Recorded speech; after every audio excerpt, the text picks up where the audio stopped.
This morning's lesson is part one of two. The third point of the second section, Lord willing, we'll be covering next week. But I want us to consider this morning the idea of being more than leaves. As we think about leaves, they do serve a purpose. They carry out the important process known as photosynthesis to provide cleaner air for us to breathe. They also provide shade from the heat of the sun. However, with some trees and other plants, there is more significance than just the leaves. There is a sign of their goodness. So as we consider fruitfulness, fruitfulness is the sign of a good land. In Deuteronomy chapter 8 and verses 7 through 10, where as God was leading the nation of Israel and preparing them to be led into the promised land, we read there, "For the Lord your God is bringing you into a good land, a land of brooks of water, of fountains and springs flowing out in the valleys and hills, a land of wheat and barley, of vines and fig trees and pomegranates, a land of olive trees and honey, a land in which you will eat bread without scarcity, in which you will lack nothing, a land whose stones are iron, and out of whose hills you can dig copper. And you shall eat and be full, and you shall bless the Lord your God for the good land he has given you." Oh, what a wonderful blessing God was bringing the nation of Israel into, and that they would remain in if they would remain faithful to him and trust him and follow him. But it was also a picture of a blessed time during the days of Solomon. In 1 Kings chapter 4 and verse 25, we read there, "And Judah and Israel lived in safety, from Dan even to Beersheba, every man under his vine and under his fig tree, all the days of Solomon." And we have that similar expression of each man under his vine and fig tree in Micah 4:4, as well as Zechariah chapter 3 and verse 10. So sign of a good land, sign of good times, each man under his vine and fig tree. But it is also the sign of fruitfulness is the sign of a good tree. As Jesus was walking with his disciples one day, we find the account of an encounter with a fig tree. And in Matthew chapter 21, at verses 18 through 19, we read, "In the morning, as he was returning to the city, he became hungry, and seeing a fig tree by the wayside, he went to it and found nothing on it but only leaves. And he said to it, 'May no fruit ever come from you again.' And the fig tree withered at once." What did Jesus look for? He looked for fruit. But what did he find?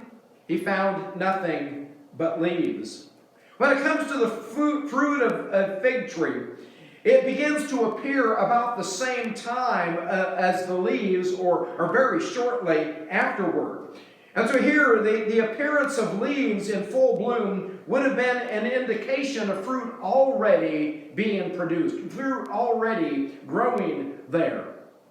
And so as we think about life, because the lesson here is more than about fig trees. It's about our life and about fruitfulness. And perhaps we could consider a life or hypocrisy as being exhibited when there is the appearance of fruit being born, but there is no fruit. It's all about the fruit. Leaves alone may be fine for the hemlock and the spruce and the oak and the maple and other deciduous trees, and such can even provide some cool shade for the day. But when it comes to fruit trees, the anticipation and the expectation is for there to be fruit. And a good tree is going to bear good fruit. And Jesus in Luke chapter 13 and verses 6 through 9 told a parable that we read, "A man had a fig tree in his vineyard, and he came seeking fruit on it and found none. And he said to the vine dresser, 'Look, for 3 years now I have come seeking fruit on this fig tree, and I find none. Cut it down. Why should it use up the ground?' And he answered him, Sir, let it alone this year also until I dig around it and put on manure. Then, if it should bear fruit next year, well and good. But if not, you can cut it down. Again, it's all about the fruit. That's the expectation. You know, we had at one time 2 apple trees in our backyard, and the pollinator unfortunately got run over by a wagon by our kids. It became firewood. But the other apple tree just never seemed to do much of anything and continued to get bugs, and finally it also became firewood. However, in our front yard we have a cherry tree, and we also have a pear tree that have continued to remain there because they have been fruitful. They have produced what we had expected to be produced. You know, it's about the fruit. That's why they remain. The others did not remain because they were just taking up space and were not producing the fruit that we had expected. And so what about the expectation then with us? You know, Jesus' lesson was not just about agriculture and the blessing of agriculture, but he wanted us to understand a message about life. See, the expectation with us is also the sign of a good life is the production of good fruit, or the producing of good fruit. Healthy trees bear good fruit. In Matthew chapter 7, verses 15 to 20, Jesus warned, Beware of false prophets who come to you in sheep's clothing, but inwardly are ravenous wolves.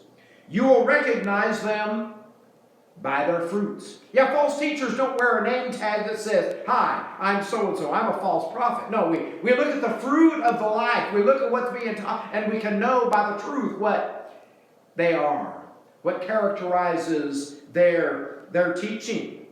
And so Jesus says, you will recognize them by their fruits. And he goes on to state, Are grapes gathered from thorn bushes or figs from thistles? So, every healthy tree bears good fruit, but the diseased tree bears bad fruit. A healthy tree cannot bear bad fruit, nor can a diseased tree bear good fruit.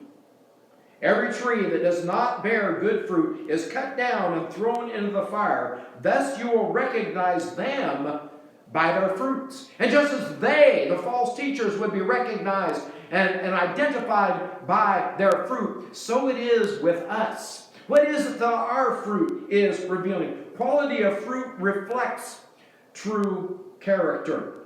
Like the quality of fruit is relative to the health of the tree, so it is with people. If our spiritual health is not what it ought to be, how can there be an expectation of good fruit? It is the good tree that bears the good fruit. And the life properly connected to God is the life that will produce, or that will bear, good fruit. You see, quality is revealed in the fruit of the life.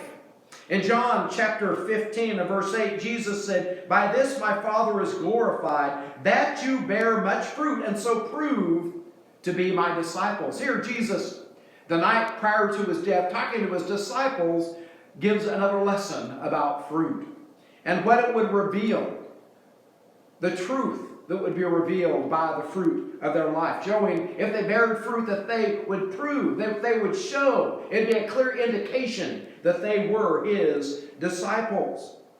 It's a sign of discipleship to be fruitful, to bear much fruit. And so what does the fruit of our life reflect? Does it reflect self? Does it reflect something of the world, or is it reflecting something relative to our connection with Christ? It is also, the quality is revealed in the fruit of the lips. As Jesus said in Matthew chapter 12 and verses 33 to 37. Either make a tree good and its fruit good, or make the tree bad and its fruit bad. For the tree is known by its fruit. You brood of vipers, how can you speak good when you are evil? For out of the abundance of the heart the mouth speaks. The good person out of his good treasure brings forth good, and the evil person out of his evil treasure brings forth evil. I tell you, on the day of judgment, people will give account for every careless word they speak. For by your words you will be justified, and by your words you will be condemned. And so we need to recognize the seriousness of considering the fruit of our life, and also the fruit of our lips. What is being revealed there? What is the quality? Is it coming truly from the good life that is connected solidly with Christ? There is a connection to be maintained. When Jesus gave us an analogy of the vine and the branches, he exhorted his disciples in John 15:4-5 of this necessity. He says, abide in me and I in you. As the branch cannot bear fruit by itself unless it abide in the vine, neither can you unless you abide in me. I am the vine, you are the branches. Whoever abides in me and I in him, he it is that bears much fruit, for apart from me you can do nothing. Jesus clearly implied the significance and the importance, the necessity of being connected to him. Without that connection to him, we are not going to be producing what God desires us to produce in our life, the fruit that he desires to produce in our life. We cannot bear fruit of ourselves. Apart from the vine, we will wither and we will die, and we will live fruitless lives. We must remain connected to the vine. More than just showing life, we must be living fruitful lives. Not just leaves, but fruit produced in our life. In our connection to Jesus, the true vine, the expectation is fruitful lives to be lived to the glory of God. Jesus noted fruitfulness, again, as a sign indicating discipleship, John 15 and verse 8. And therefore, may we not forget it is about the fruit. Let us maintain our connection to the Lord as we understand apart from him, we cannot bear any fruit.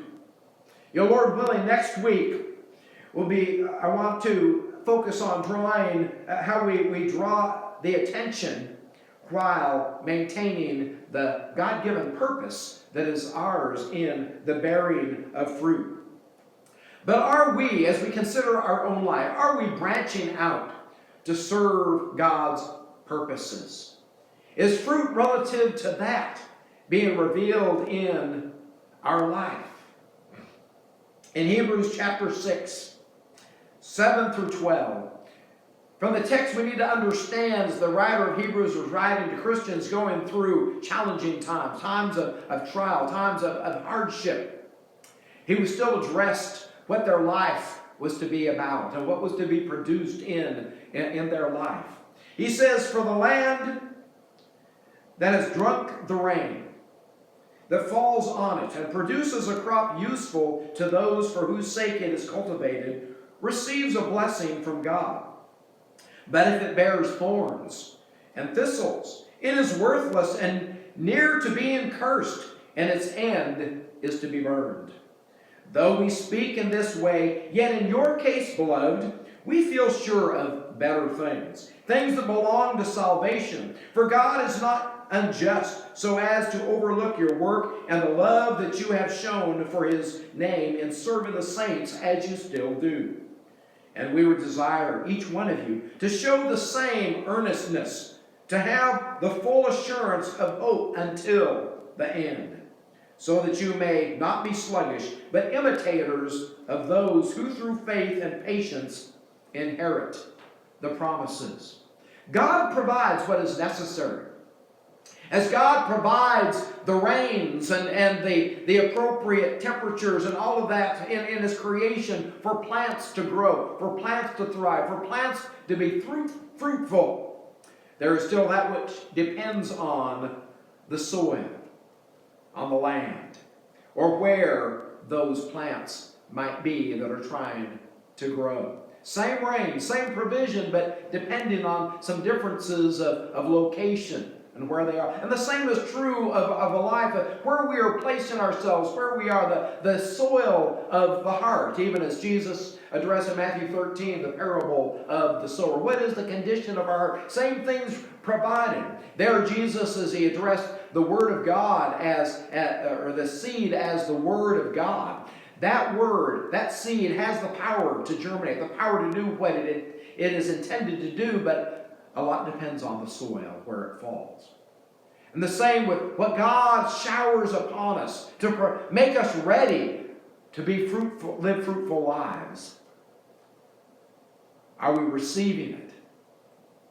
And are we being fruitful in our life? May we continue branching out, being fruitful in serving God's purposes, regardless of what's going on around us in this world, regardless of how challenging it might be. We can still live fruitful lives. With God's Spirit in us, there is still fruit that can be produced because of the Spirit's power. And so as we think about even the fruit of the Spirit, this fruit is always in season. Is it being produced in our life? The fruit that God desires us to produce in our life. Is there more than just leaves? Or is there more than just that we're existing?